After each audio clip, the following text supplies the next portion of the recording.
आज मेरे मित्र ने एक सवाल किया कि जो लोग अत्यधिक भक्ति करते हैं, परमात्मा में पूर्ण विश्वास करते हैं और उसके लिए अपना जीवन भी लगा देते हैं, वो हिंसा कैसे कर देते हैं। उन्होंने एक उदाहरण दिया कि अभी अभी जयपुर में एक इंजीनियर लड़के ने अपनी ताई की हत्या करके और उसके कई टुकड़े करके यथा तथा स्थानों पर फेंक दिया, जबकि वह पूर्ण रूप से हरे कृष्णा हरे राम की कल्ट में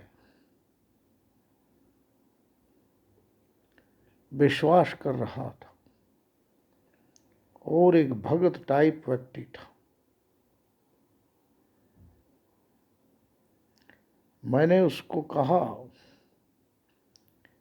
कि भाई, व्यक्ति केवल ये शरीर ही नहीं है, हमारे व्यक्तित्व में मन और मस्तिष्क भी समाहित है, हमारी बुद्धि भी समाहित है। इन सब से मिलकर एक व्यक्ति बनता है और इस प्रकार के व्यक्ति को यदि कोई ख़त्म करना चाहे तो अपने प्रयास के लिए वह अपनी आत्मरक्षा करेगा और इस आत्मरक्षा के दौरान जो मानव की आदिम हिंसा है वो बाहर आ जाएगी, जिससे बड़ा से बड़ा भक्त जो अपने आप में अंधविश्वासी है, तर्कहीन है, वो सबसे बड़ी हिंसा कर सकता है। इस बात को समझने के लिए हमें मनुष्य के व्यक्तित्व को समझना होगा। आदिम काल से आज तक का जो व्यक्ति का सफ़र है, जो मनुष्य का सफ़र है, उसमें नए नए सोपानों में नए नए व्यक्ति पैदा हुए हैं। आदिम का जो व्यक्ति था उसका व्यक्तित्व आदिम ही था। वो अपनी सुरक्षा, रक्षा और भोजन के लिए हिंसा करता था। धीरे धीरे समाज की संरचना हुई और एक सामाजिक व्यक्तित्व पैदा हुआ। सामाजिक व्यक्तित्व के साथ साथ एक राजनीतिक व्यक्तित्व भी पैदा हुआ, क्योंकि समाज के नियमों को लागू करने के लिए राजसत्ता की आवश्यकता थी और इसलिए राजनीतिक व्यक्तित्व पैदा हुआ। इस प्रकार हम देखते हैं कि 3 प्रकार के व्यक्ति पैदा हुए। एक तो आदिम व्यवस्था का व्यक्ति, एक सामाजिक व्यवस्था का व्यक्ति और एक राजनीतिक व्यक्ति। अब जो हमारा शरीर है, हम ये शरीर ये ही नहीं है कि हमारा शरीर है, शरीर के ये 3 हिस्से बन जाते हैं। एक तो हमारा भौतिक शरीर है, एक सामाजिक शरीर है, एक राजनीतिक शरीर है। इनके अलावा सदियों से हम कई विश्वासों पर जीते रहे हैं और कई वसूलों कायदों को ढोते रहे हैं, चाहे वो तर्कहीन थे, चाहे वो अवैज्ञानिक थे, क्योंकि विज्ञान का विकास भी धीरे धीरे हुआ और तर्क की शक्ति की भी धीरे धीरे हुई।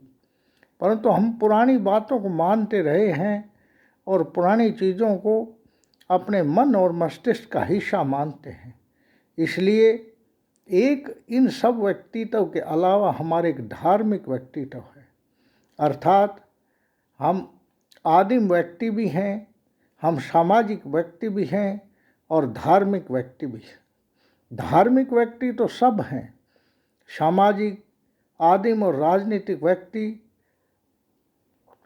तो हो सकता है अलग अलग लोग हों, कुछ आदिम ढंग से ही आज भी जीते हों, कुछ सामाजिक प्रतिष्ठा में जीते हों और कुछ राजनीतिक ताकत के साथ और राजनीतिक प्रतिष्ठा के लिए जीते हों, परंतु हर व्यक्ति के दिमाग में वो अंधविश्वास, तार्किकहीन विश्वास, तर्कहीन विश्वास और ईश्वर, देवी देवता, भक्ति, योग, ये सब बातें सदियों से आज तक भर दी गई हैं। चाहे वो विज्ञान के आधार पे सही ठहरती हैं या नहीं ठहरती हैं, परंतु ये पक्की प्रत्येक व्यक्ति के दिमाग में भर दी गई है। इसलिए धार्मिक व्यक्तित्व अर्थात धार्मिक व्यक्ति सबसे तर्कहीन और इलॉजिकल, अनसाइंटिफिक टेम्परामेंट में जीता है। अब किसी किसी व्यक्ति के अंदर समझ ज़्यादा होती है तो राजनीतिक ताकत बनता है, किसी में और थोड़ी समझ है, कम समझ है तो सामाजिक प्रतिष्ठा का धनी होता है, और जो व्यक्ति न तो किसी विशेष विश्वासों में उलझता है और न ही किसी राजनीतिक और सामाजिक प्रतिष्ठा का इच्छा रखता है, वो अपने जीने और अपनी सुरक्षा के लिए जीता है और अपने शरीर को पालन करता है, वो आदिम व्यक्तित्व का धनी। इसलिए अलग अलग स्थितियों में अलग अलग प्रकार की हिंसा होती है। आदिम व्यक्तित्व के लोग यदि उनको रोटी, कपड़ा और मकान की व्यवस्थाएं नहीं हों तो वो जिंदे नहीं रह सकते, अर्थात उनका व्यक्तित्व मर जाएगा। इसके लिए वो चोरी, चकारी, छीना झपटी, हिंसा, हत्या कुछ भी कर सकते हैं।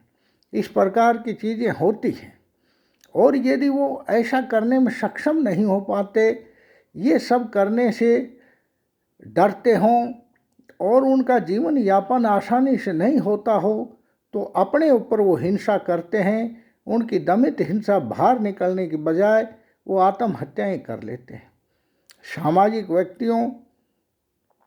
व्यक्तित्व की जब मैं बात करता हूँ तो जो समाज में रिवाज हैं, समाज में संकल्पनाएं हैं, समाज के नियम हैं, अगर वो झूठे भी हैं या सच्चे भी हैं, वो कैसे भी हो सकते हैं, परंतु वो नियम हमेशा लोग मानते हैं और प्रतिष्ठित लोग विशेष रूप से मानते हैं, क्योंकि उनका व्यक्तित्व ही प्रतिष्ठा के आधार पर है।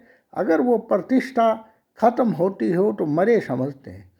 इस प्रकार के लोगों की अगर सामाजिक प्रतिष्ठा खत्म हो जाए तो वो हिंसा करते हैं। ऑनर किलिंग इसके उदाहरण हैं।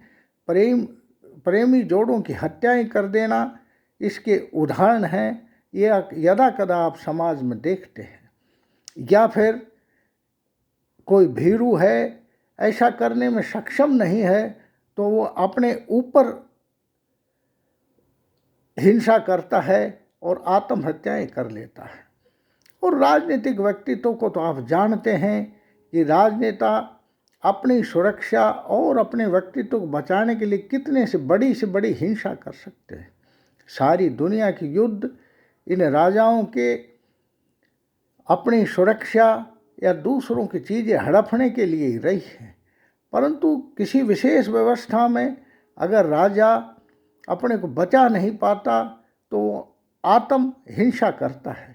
भाटियों के सक्का और जौहरों में रानियों को जलना इसके उदाहरण हैं। अब आता है आपका धार्मिक व्यक्तित्व। इस दुनिया में सब प्रकार के लोग, अधिकतर लोग धार्मिक व्यक्तित्व को मानते हैं, और इस प्रकार ये जो धर्म के अवधारणाओं के आधार पर व्यक्ति बने हुए हैं वो वास्तव में इलॉजिकल, तर्कहीन और झूठे हैं, परंतु फिर भी इसको सत्य माना जा रहा है और इसी के नाम से सारी दुनिया के अंदर प्रतिज्ञाएं ली जाती हैं। वो किसी अदृश्य शक्ति को मानकर जीते हैं और सब लोग इसमें विश्वास करते हैं। इसलिए आप देखिए, अगर किसी के धर्म पर आँच आती है और धार्मिक व्यक्तित्व खत्म होने की स्थिति में होती है तो बड़े बड़े युद्ध होते हैं। रिलीजियस क्रूसेड्स जिनको बोलते हैं, धर्म युद्ध, दुनिया में इतने धर्म युद्ध हुए हैं कि इतना रक्तपात और हत्याएं राजनीतिक युद्धों में भी नहीं हुई है। उससे अधिक हत्याएं धर्म के नाम पर हुई हैं। भारत पाकिस्तान का बंटवारा और धर्म युद्ध इसके उदाहरण हैं। अब आता है एक व्यक्ति विशेष के ऊपर हम इसका विश्लेषण कर लेते हैं। कई बार एक व्यक्ति अंध भगत होता है, रात दिन भक्ति करता है, फिर भी हिंसक कैसे हो जाता है? इसका कारण है कि इस प्रकार का व्यक्ति अपने को एक ऐसा व्यक्तित्व मान लेता है कि उसके बिना वो जी नहीं सकता, अर्थात उसका विश्वास किसी कल्ट या धर्म में हो गया तो उसके अति पर पहुंचना चाहता है। तर्क के आधार पर कोई धर्म नहीं है और साइंटिफिक टेम्परामेंट के आधार पर कोई धर्म खड़ा नहीं है। धर्म सब विश्वास के आधार पर है। उसने किसी कल्ट विशेष में विश्वास कर लिया और उसकी अति पर पहुंचने की इच्छा रखता हो तो उसका व्यक्तित्व उसका विश्वास ही हो जाता है, अर्थात उसका विश्वास टूटना उसकी मौत के बराबर है।